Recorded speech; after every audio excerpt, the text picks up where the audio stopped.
Olá, Tecnologia, eu sou o Cássio e essa é a oitava aula do curso de LaTeX, ainda na fase básica. Nas últimas aulas, vimos alguns ambientes matemáticos. Hoje, vamos falar de matrizes que servirá de base para vermos, ainda hoje, tabelas. Chega de enrolação e vamos lá.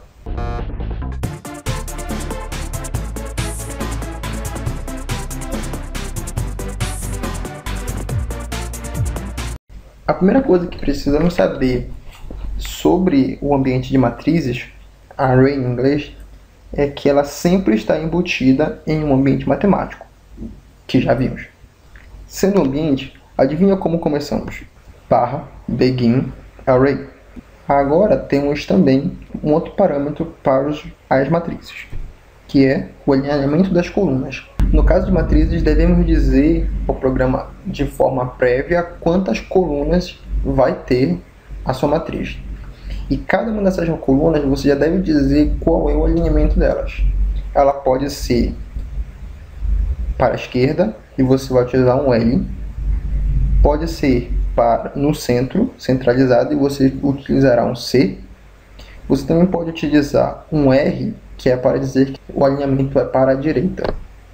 Há também uma possibilidade de você dizer previamente se você quer que haja ou não uma linha vertical separando cada uma dessas colunas. E para isso, entre as colunas, você coloca uma barra vertical. E é claro, você não pode se esquecer de terminar o ambiente com o end array. Começamos se lembrando que precisamos colocar no ambiente matemático e vamos colocar ele no modo destacado. Pode ser qualquer um, porque não vai interferir nisso. Começamos com /begin array.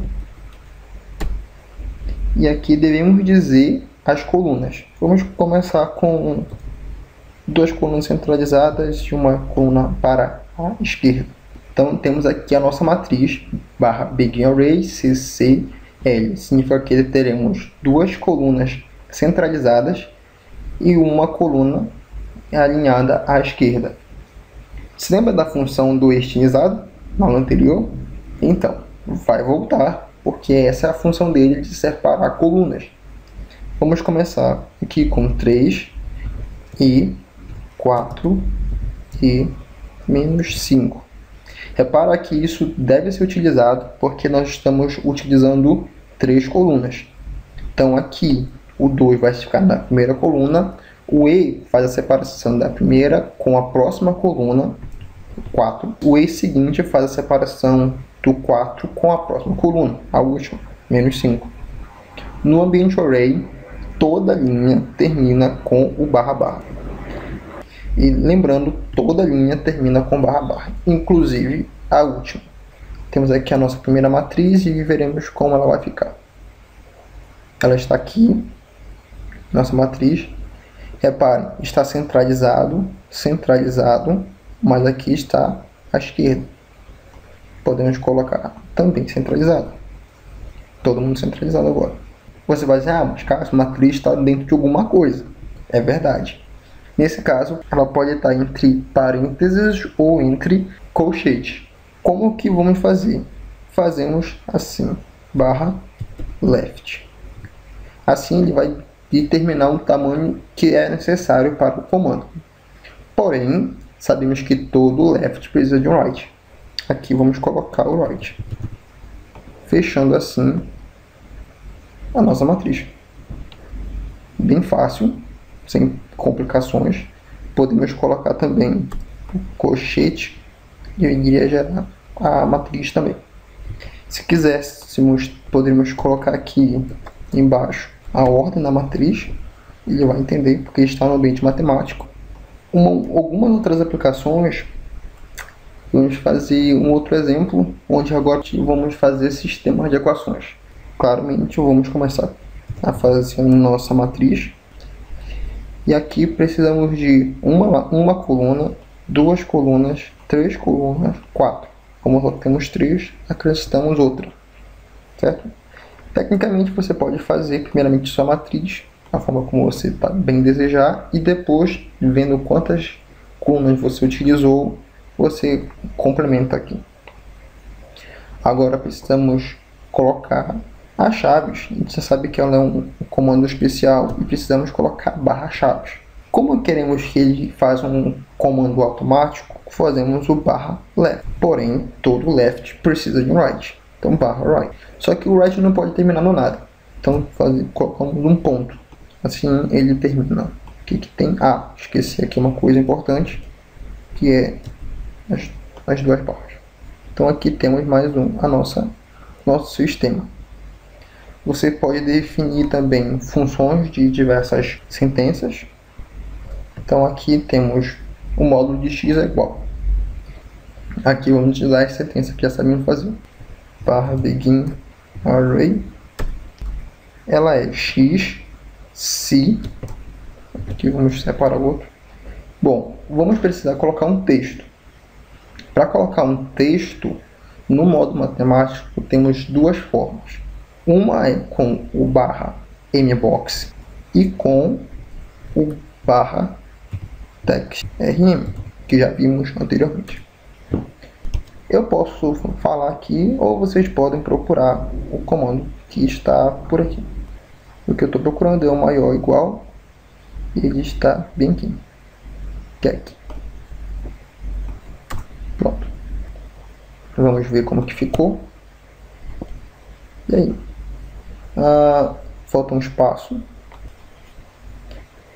Então o módulo de x é igual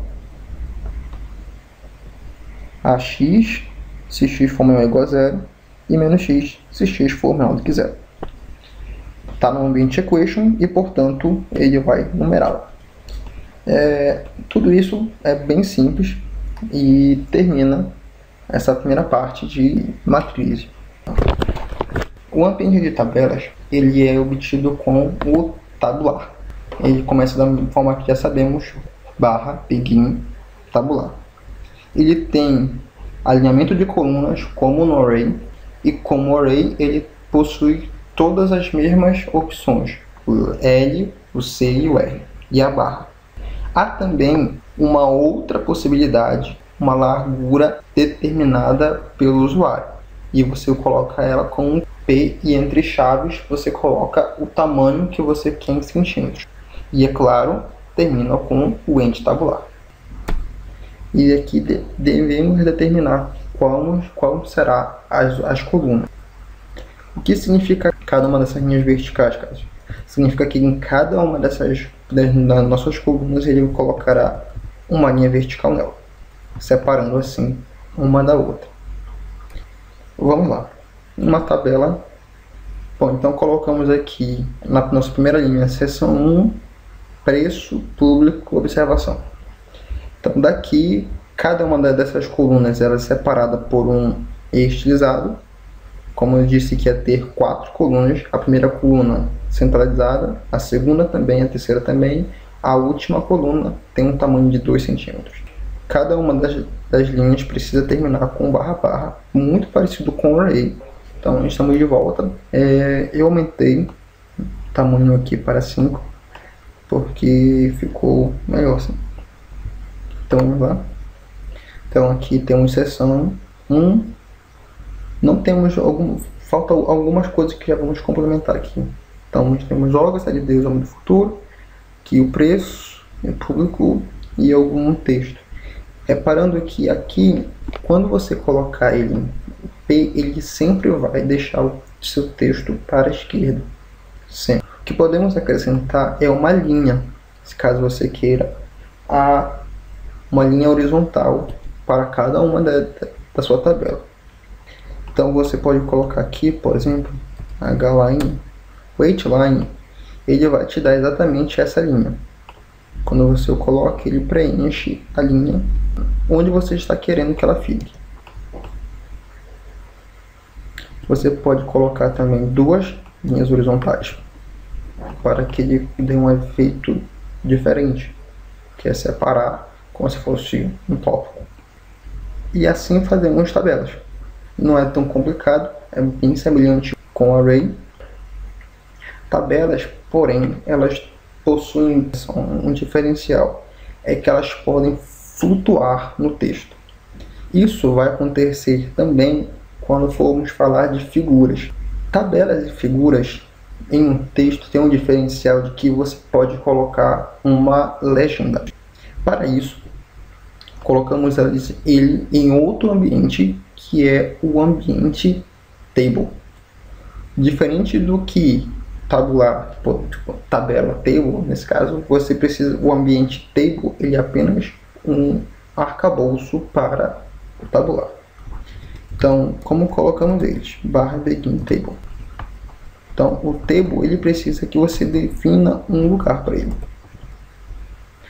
/begin table, end table, e esse lugar é exatamente o mesmo que aparece lá no mini page, onde você tinha o H, o T, o B e o ponto de exclamação. A gente vai colocar HTB, ponto de exclamação. E a diferença é que agora você pode inclusive colocar uma legenda. Você pode colocar a legenda antes, na parte inferior da tabela ou na parte superior da tabela. Vamos colocar a legenda na parte superior da tabela. A legenda, ela é o caption. Então, caption é a legenda. E você vai colocar uma legenda para essa. E ele vai colocar essa nossa primeira tabela, portanto, tabela 1, e ele vai colocar um textozinho. Você pode colocar essa legenda também abaixo, por mais que não seja aconselhado, né? Porque a regra da MNT diz para colocar a legenda em cima, da tabela em cima e da figura abaixo. Mas se você quiser colocar abaixo, você pode. Aqui. Agora, continuamos nosso estudo de tabelas através de mesclagem de linhas e colunas. Então, primeiramente, começamos com o begin tabular. E nesse exemplo, utilizaremos 3 colunas. Eu já fiz anteriormente, ela está aqui. Qualquer semelhança com a realidade é pura coincidência. Vamos ver como é que ela fica. Fica assim. Diferente dessa linha, dessa primeira tabela, onde a linha horizontal ela pegava todo mundo, queremos agora que apenas na terceira coluna ela esteja. Para isso, então, utilizamos o termo cline. O cline, ele tem essa função. O cline, ele te manda tu definir onde que tu queres essa coluna. Eu quero que ela vá da terceira. Caso não seja necessário, usualmente a gente coloca 2 delas, mas eu quero só uma. Eu não sei se eu coloco só 3 ou 3 a 3. E aqui temos a nossa tabela, a tabela que queríamos. Então vamos transpor essa tabela. Então para isso ela vai sair de 3 colunas e 3 e 4 linhas para 4 colunas e 3 linhas. Então com isso teremos. Então aqui está feito a nossa tabela. Agora eu transpus a tabela de cima para essa aqui de baixo. Vamos utilizar agora um recurso que a gente poderia ter utilizado aqui, mas eu acabei esquecendo de utilizar, que é exatamente esse recurso bem aqui. Quando você clica nesse recurso, ele gera espaços de tal forma com que todos os elementos fiquem bem organizados. Então gerar. Ele gerou isso, mas não é o que eu quero. Eu queria que isso aqui ficasse aqui no centro e texto também, muito bem. Nesse caso, o que a gente faz? Nós utilizamos o multicol. O comando multicol, ele tem, como dá para ver, 3 parâmetros: cols, pos, text. Cols é o número de colunas que você quer com que o comando haja. Eu quero que ele haja por 2 colunas, esta e a seguinte. O posicionamento você tem que dizer se ela é central ou esquerdo ou direito. Central. E o texto é Décio. Está bem aqui. Nesse caso, eu não preciso mais desse segundo erro, porque já disse que ele vai atuar por 2 colunas. Vocês vão ver que eu vou precisar de mais um parâmetro e a gente já vai ver qual é. Reparem que ele não colocou a quebra bem aqui. Isso é porque você precisa também dizer com as linhas verticais aqui. Então aqui eu tenho eleições de 2014, Décio e a Ilma, quando dizemos reprovação, reprovação, reprovação, reprovação. Então, daqui temos também uma outra possibilidade, que é de mesclar as nossas colunas. Vamos parar por aqui. Se você não é inscrito no canal, se inscreva. Se você gostou do vídeo, dá o joinha. E nos vemos na próxima aula. Falou, gente!